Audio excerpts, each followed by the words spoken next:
Okay, so the singular points are the points where the functions actually blow up, right? So that is, I don't have to define that. So what is, we'll start with what is called a regular singular point. So a point x equals to x naught, any point in a real number is a regular singular point.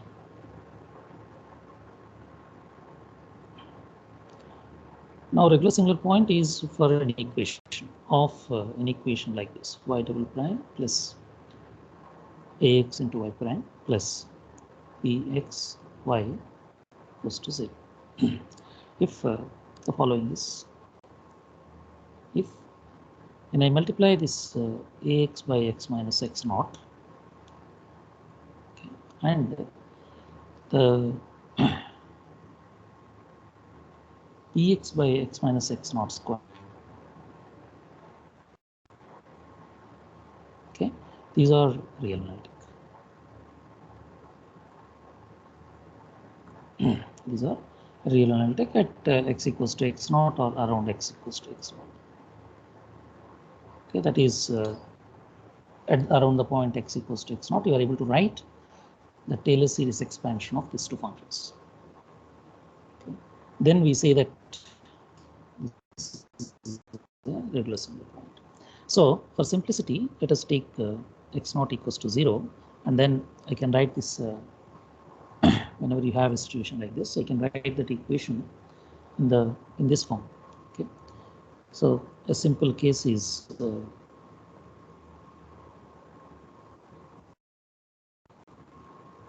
case where you have an equation of this type: x squared plus x into ax into y prime plus bx into y is equals to 0.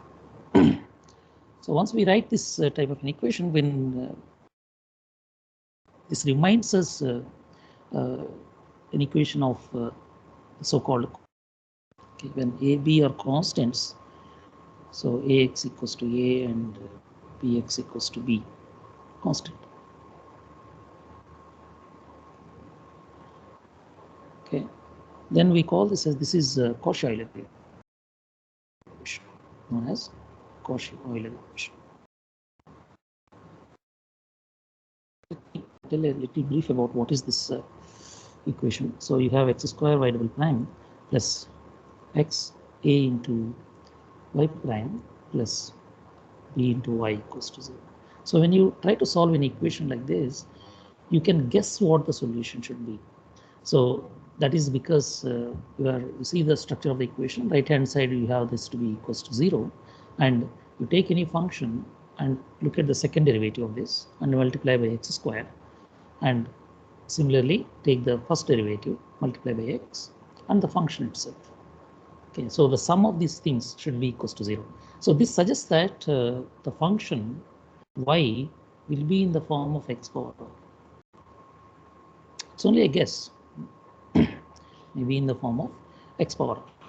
So let us look at only x positive. So x negative you can similarly write x power. So when I substitute this in the equation, I get y double prime is going to be r into r minus 1 into, right?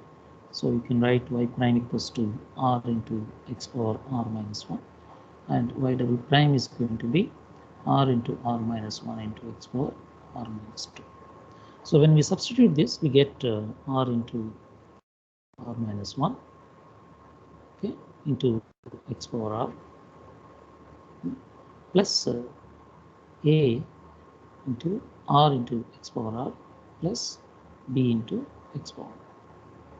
So this implies you get r into r minus 1 plus ar plus b into x power r is 0. So this implies as a polynomial, that is r square plus a minus 1 into r plus b equals to 0. So this is a quadratic equation, therefore it has the roots r1 and r2. So for example, if I take a equals to, say for example, a equals to minus 1 and b equals to minus 3, then we get an equation of r square right? Minus a is minus 1, therefore minus 2r, and b is minus 3. Right? So this implies that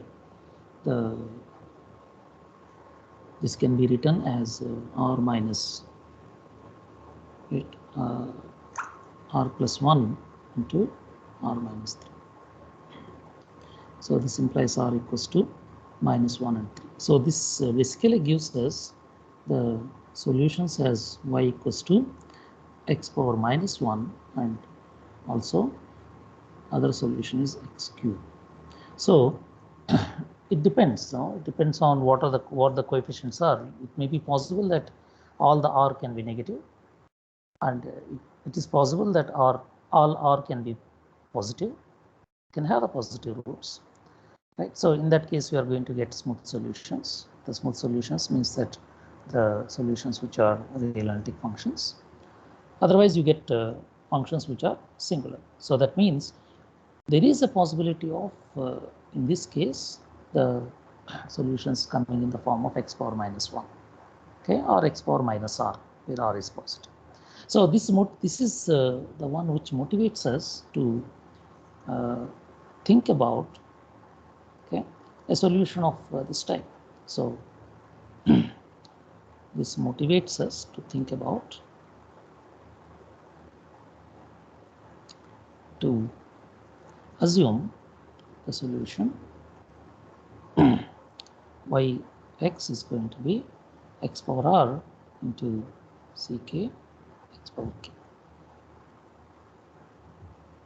Okay, is a solution. Is a solution of, now I take now x, a becomes, now the a is a variable coefficient. Okay, so like this. So once we have this, then we should way to find the ck's is that substitute in the equation and then find what the coefficient ck are. Okay, so let us do that. Then we can substitute. We can. Sir. Yeah. Sir, is this y-axis just because of intuition? It's only intuition, yeah. This motivates us because earlier we had simply x power r coming for when a and b are constants. So when a and b are functions, I am multiplying this by, because a and b are real analytic functions, so I am multiplying by a real analytic function by x power r by multiplying by a real analytic function, and assuming that this may be a solution candidate. So how do we verify this as a solution? We can substitute in the equation. Okay. In the equation to find ck's. Sir, this should be x square by double prime. X square by double prime. Oh, sorry, x square by double. X square by double. Thank you. This is x square by double prime plus x ax into y prime plus bx into y.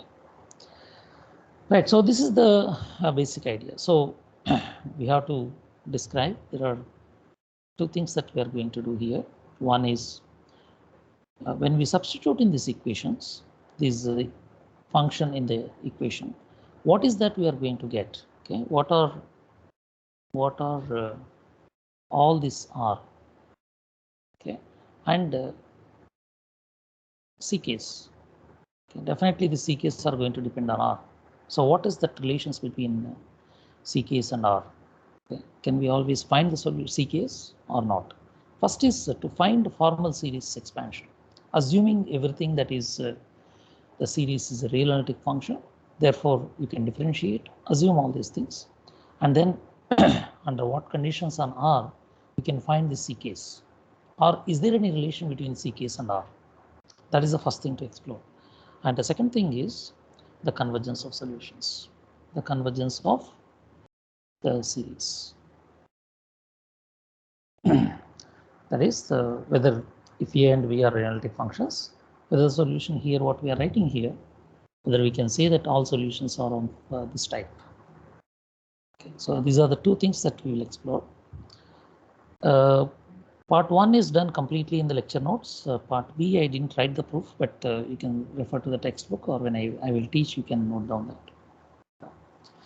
If I get time, I will type that also and provide. But for the time being, I just mentioned this as cited the textbook. Okay.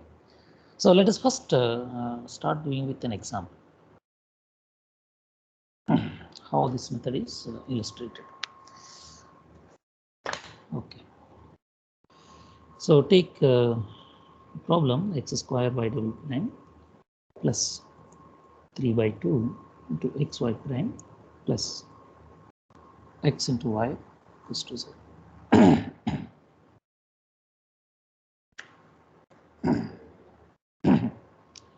So assume that y is the form of x power r, or right, take the x power r also inside ck to x power k plus r. Then you have y prime is going to be, so k plus r into ck to x power k plus r minus 1. Okay. So when you multiply by x, this r, that minus 1 goes away. That's what we have, x into y prime.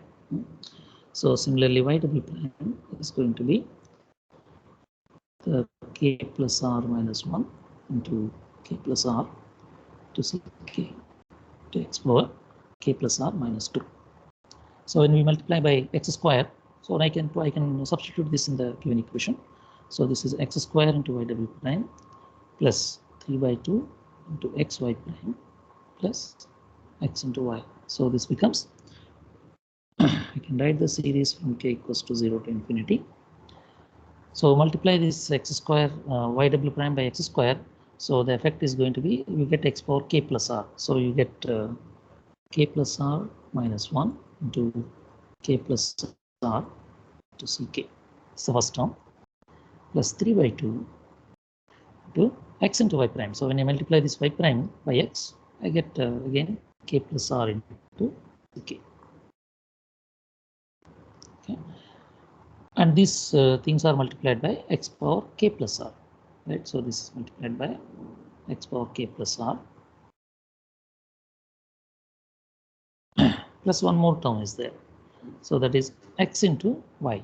So when you multiply x into this by this, you get ck to x power k plus r plus 1. So this is from k equals to 0. Okay. So now you can rewrite these terms. Okay. So you can write for k equals to 0 separately, and then write from k equals to 1 to infinity. The reason is that you see that this term is starting from k equals to 0. So if I want to write everything in the unified way as x power k plus r, I have to rescale this. So when I rescale this, I get k equals to 1 to infinity, okay, of ck minus 1, right? So when I rescale it, it becomes k equals to 1 to infinity ck minus 1 into x power k plus r. Okay. And for writing for the every series to be from k equals to 1, I have to take out the k equals to 0 term from here. Okay, k equals to 0 term will have k equals to 0 if I take r into r minus 1 into c naught plus 3 by 2 into r. So this is going to be the, right? So this is multiplied by c naught and plus from k equals to 1 to infinity of the same thing. So let me write that. So this becomes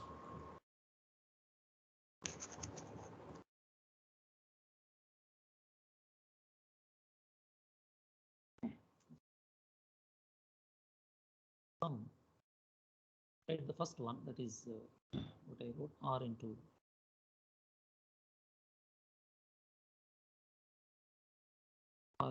r minus 1 plus 3 by 2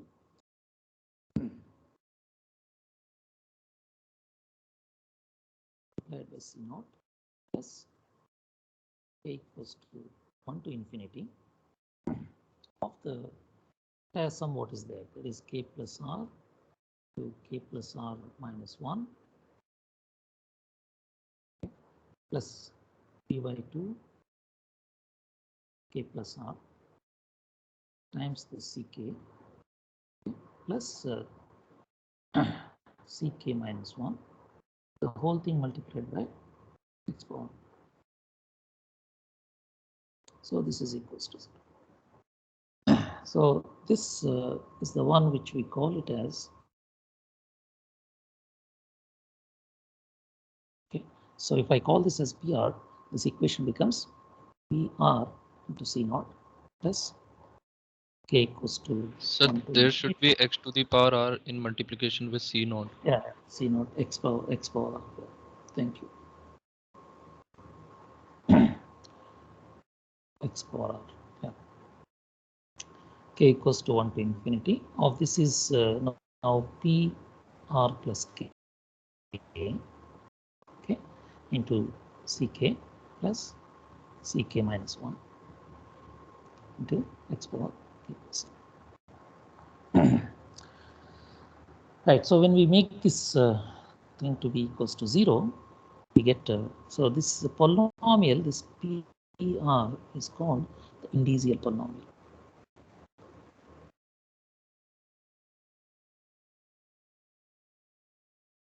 Earlier we called the polynomials that come out of the substitutions are characteristic polynomials. I hope you remember that. So this is called indicial polynomial. So this is the whole thing is equals to 0, implies x power r cannot be 0. C naught we don't assume to be 0, right? Why C naught is not assumed to be 0? That is because if C naught is 0, the power series again starts with C1 x power k plus r plus 1, right? So I could just write that as for a different r, replace r by r plus 1. Therefore, we can assume without loss of generality that C naught is non-zero. Right, so this implies that PR equals to 0, okay, and PR plus K into Ck is equals to minus Ck minus 1, K equals to 1, 2, like this. Okay, this is because C naught is non-zero without loss of generality. So PR equals to 0 implies this it's a quadratic polynomial. You can see here r into r minus 1 plus 3 by 2 into r. So it has two different roots, r equals to r1 and r2, right? So that is r1. Sorry, sir. Oh, what you said, WLG? Without loss of generality. Without loss of generality. C naught is assumed to be non-zero. Because if it is 0, then replace r by r plus 1. That is the series. Okay. So PR equals to 0, that is r square, PR equals to 0, right? So this has roots, implies r equals to 0 and minus r. Okay, and these are the two roots we got, and the recurrence relation also we have into Ck is equals to minus Ck minus 1. So this implies that now Ck can write this as Ck minus 1 upon Pr plus K, provided Pr plus K is non-zero.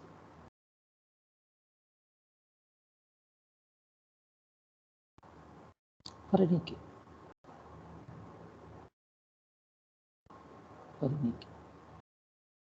Okay, so that means if PR plus K is non-zero, then we get all the coefficients Ck's coming from, starting from C naught, because we assume that C naught is non-zero. So recursively we can find all these coefficients. So look at, for example, r equals to r1 equals to 0. then okay, Ck is going to be minus of Ck minus 1 on Pk. And now you see that this is starting from k equals to 1, right? 1, 2, like this. So since k equals to 1 and pk is non-zero, because p is a quadratic polynomial and it has only two roots. and one root is 0, other root is minus half. Therefore, k equals to 1, it doesn't have any other roots. Therefore, pk is non-zero. Okay, so is well defined. So pk is non-zero for any k, for all k. Therefore, if I choose C0, then all the C1 is nothing but minus C0 by P1, like that. So therefore, you have, in this case, you have the Ck is minus 1 power k into C0 upon Pk into Pk minus 1, and it goes up to P1. So this is true for k equals to 1, 2, and so on. So that is all coefficients of this are found. So that means the solution, you can call this as phi 1 of x, which is going to be C0. Okay, that is the first coefficient, and this is minus 1 power k 1 pk into pk minus 1 up to p1 into x power k. So this is the solution. Of course, we still have to show the convergence that I will show. This is a solution. And now come to the second root, case of r equals to r2, which is minus half. Even in this case, we again have the same relation, ck equals to the same relation coming from here. So in this case, again, we have ck equals to minus ck minus 1 upon p r plus k. So from here, r is minus half, it is going to be k minus half. And this is for k equals to 1, 2.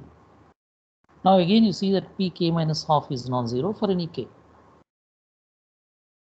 Okay, for any k.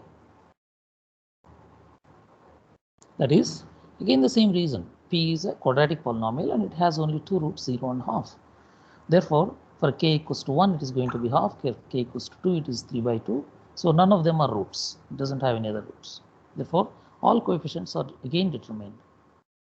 All coefficients are uniquely determined.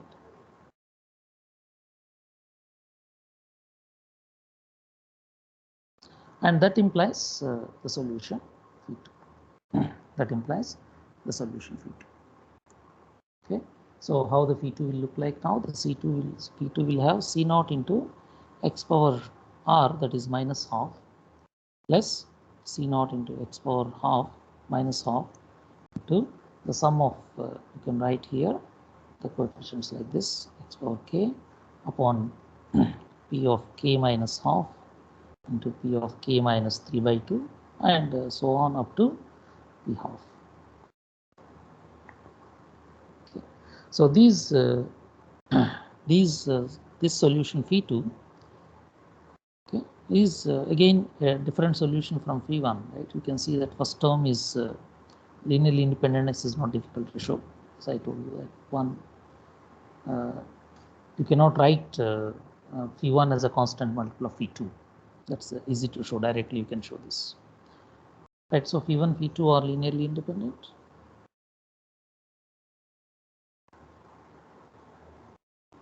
Okay. And the convergence again, write the ck plus 1 by ck. Okay, so from the recurrence relation.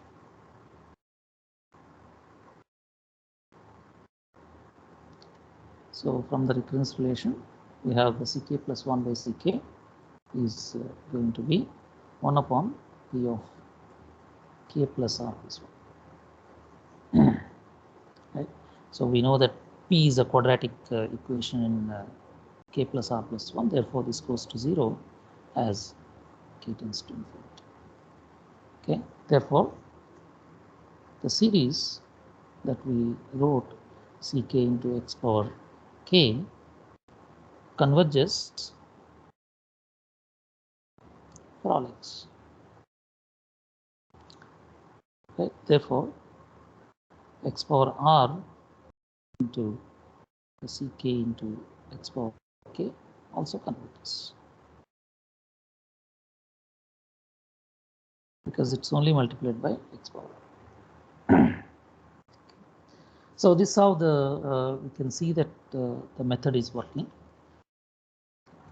So now let's look at for the general coefficients how this how these elements, what we did, the recurrence relations, and how these things are going to come, and what are the different cases of right. So it may happen that you see what we used here, this relation. So we used very strongly to determine these coefficients uniquely. We use that P of r plus k is non-zero. Okay, that is true for r equals to r1 and r equals to r.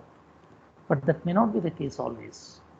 And it may be also possible that you have repeated roots for the polynomials, right? So this polynomial, indicial polynomial that you get may have repeated roots, and it may also has possibility that P of r plus k may be zero for sometimes, right? So if you have one root, both the roots to be positive integers, or one is negative integer, other one is a positive integer, it's possible that P of r plus k can be zero. So in that case, again, you don't have the C case to be determined uniquely. So let us look at these cases one by one. And for that, let me write a general methodology. So in general,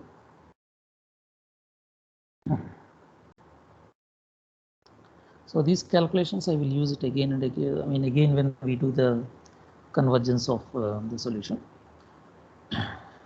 So I keep this calculation, so I won't repeat again and again. Okay, so in general, let us take the AX to be the sum of alpha k, x power k, and beta x to be beta x, bx to be the sum of beta k, x power k. And then let me write the when we take the series and then multiply these two things, right? So we have the y prime is going to be the sum k plus r into ck into x power k plus r. Therefore, and y double prime, so we have, but let me write first here x into ax into y prime. Okay. So this is how this is, x you multiply, it becomes k plus r, and ax is there, so you multiply this by, right, so the alpha k x power k. So this is the sum of k plus r into ck x power k plus r multiplied by the series ax. Ax is alpha k x power k.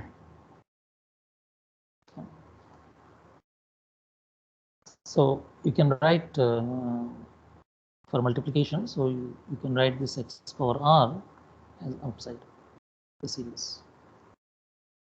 So we know that this can be written as alpha k tilde into x power k to x power r, where this alpha k tilde is the multiplication. So say j equals to 0 to k of cj into j plus r, right? So from here cj into j plus r into alpha k minus j.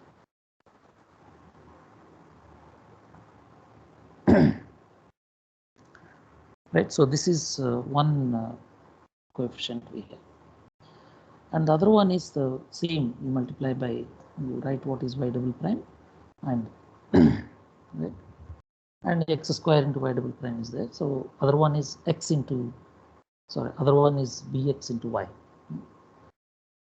So you have bx into y. So bx into y. So the y is ck x power k into x power r, and px is we have. Sir, why alpha k minus j? What? Alpha k minus j. How? This is how we define the Cauchy product of two series. No? If we have AK here and BK here, we write AJ into beta k minus j. Product of the series. Okay, sir. Yeah. Simply the product of the series. So here you write this as some AK and this as BK. It becomes AJ into BK minus j. So similarly here, this is going to be x power r into the sum of beta k tilde into x power k, where beta k tilde is going to be, so j equals to 0 to k of Cj into beta k minus j. So these are the definitions of the product of two series. I didn't use anything here, I just used the product of two series. Now I will substitute all these things in the given equation. Okay, that is x square. Given equation is x square y double prime plus x ax into y prime plus bx into y. Okay, so put these things in that equation. What I'm going to get, x into ax is there, where you have x into ax into y prime. I get this x power r into alpha k x power k, where alpha k is this and beta k is. So let me write that. So you have 0, which is equals to let me write this equation as L, Ly, Ly. So this is 0, which is equals to Ly, which is going to be x power r. Okay.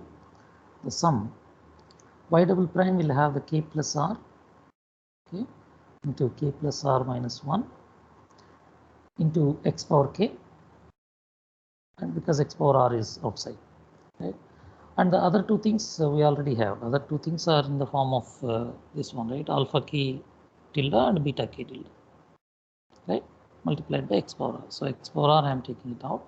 Therefore k plus r into k plus r minus 1 into ck plus alpha k tilde, right? Plus beta k tilde to x power k. So you can write it this way or the other side. We'll see. So what is this? This is, let me put these two things together, alpha k tilde and beta k tilde. So yeah, so this implies the recurrence relation, right? So this implies the relation that this whole thing is going to be 0. Right? So this implies that this thing is going to be 0. Right, so that is going to be 0 means what? So this implies you have k plus r into k plus r minus 1 into ck plus plus the alpha k tilde. Alpha k tilde is simply the j equals to 0 to k of j plus r into alpha k minus j, okay, plus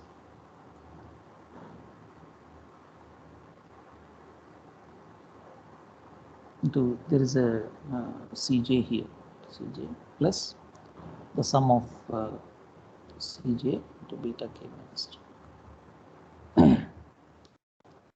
right? So I will, this is true for k equals to 0, 1, 2, so on. So we write now the terms, okay.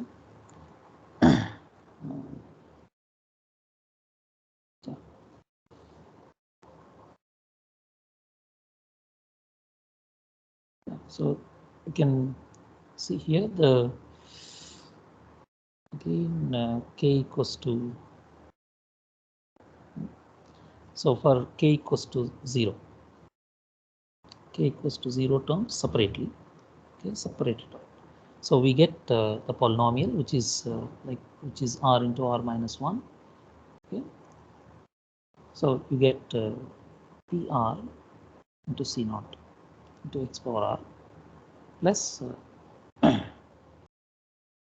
plus p, right? So plus pr plus k.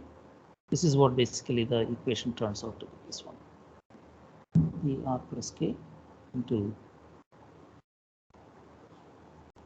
ck, right? So I can remove this sum also, but let me write it for the time.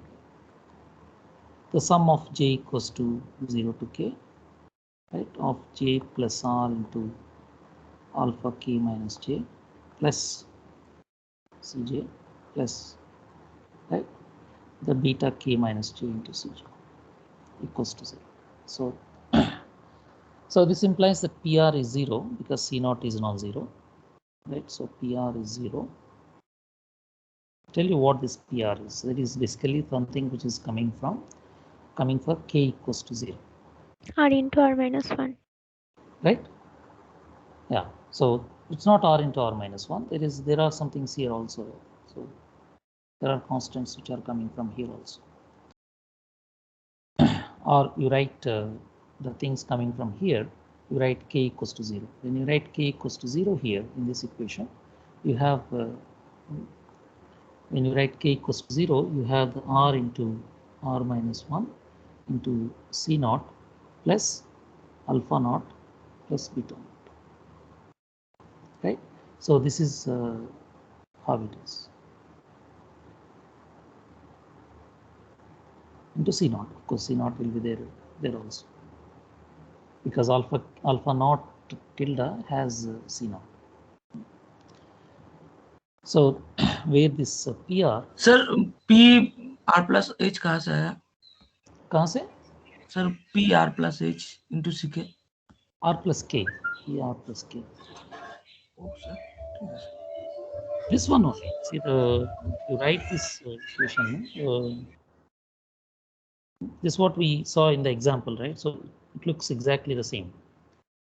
Okay sir. It looks exactly the same. So this equation only, what we have here is the same equation. This is the equation we have, right? So when I write, I didn't put the sum here. So this thing is 0. So when I write k equals to 0, I get this thing. Plus the same, whatever we have here, it's going to be p of r plus k plus these things. So the you get the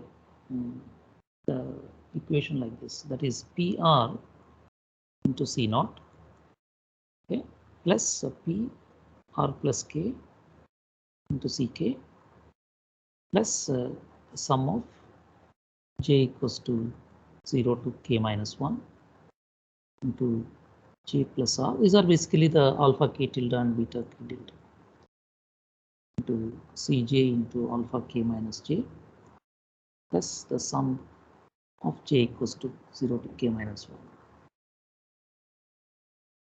of cj into beta k minus j. Yeah, so basically the k minus 1 I'm writing, that j equals to k, I'm taking it out for getting the pr plus k. Sir, J plus R, J plus K होना चाहिए. Right, so j plus k. Yeah, this is j plus k. So basically P from the of sum. R plus K summation. Yeah, so pr plus k. See, what I'm writing here is from this series, from this one. Okay, take the coefficient ck. So there is a one ck here, and there is one ck here comes for k, j equals to k. Similarly, one ck comes from here for j equals to k. Okay, so take everything into one this thing here, ck. So to write like this. So from here, write ck coefficient, that is k plus r into k plus r minus 1 into ck, plus here there is one ck here, right? So j equals to k, that is ck, that is j equals to k is going to be again k plus r into alpha. When j equals to k, it is going to be alpha naught, right? Similarly, this is going to be when j equals to k here, it is again ck, there is a ck,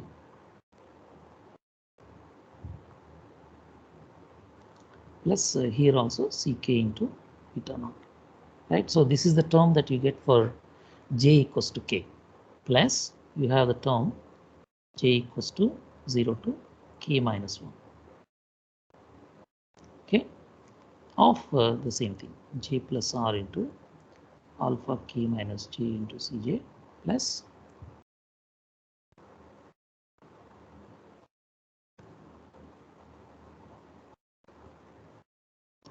right. So the k equals to 0 term is there, that is going to be pr into c naught into x power. So this is how we write this the equations in this sum. Is that clear? So then you have the whatever the PR that you take, that is one for what you get for k equals to 0. It is simply what you have here is that I can write this as coefficient of k. I can write c naught. I can also write k. This is for k equals to 1 to infinity. Let me put it this way. Right. So when you write the coefficient of ck, it is nothing but p of r plus k. That is what I mean to say, that you get something like this, p of r plus k and j equals to 0 to k minus 1.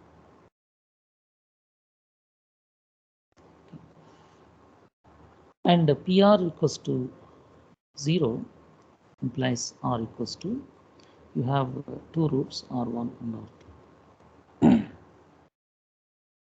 You have two roots r equals to r1 and r2.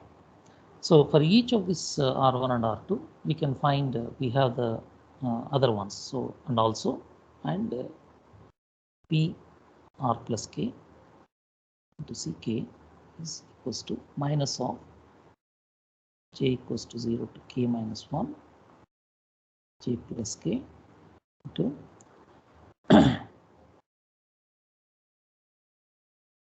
alpha k minus j plus beta.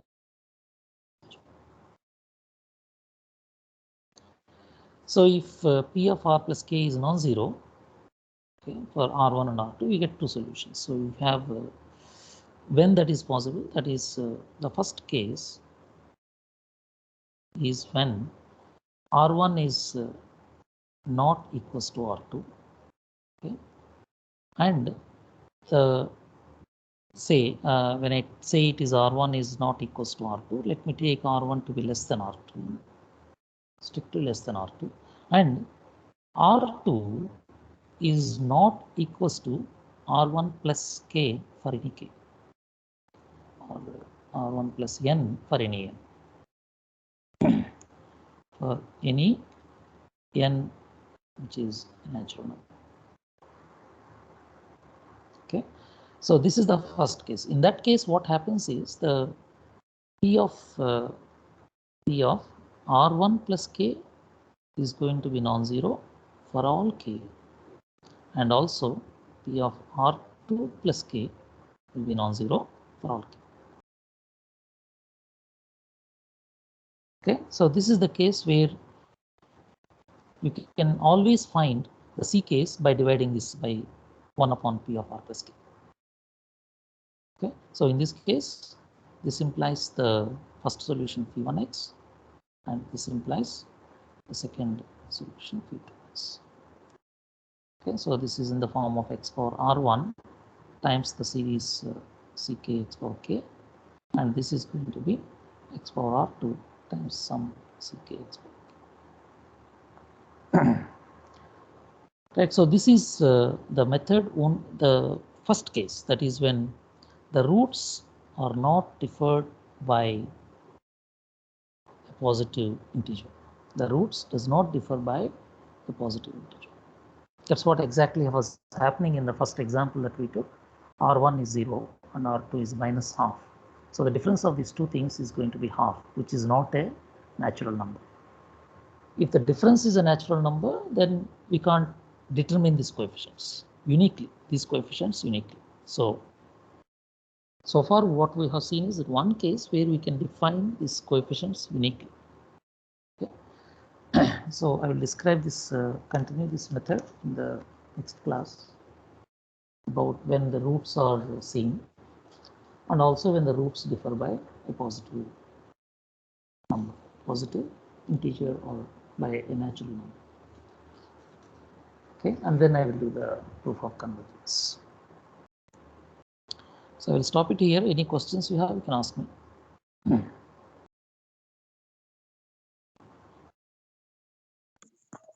In the exam, we have proof is general, or we have gotten an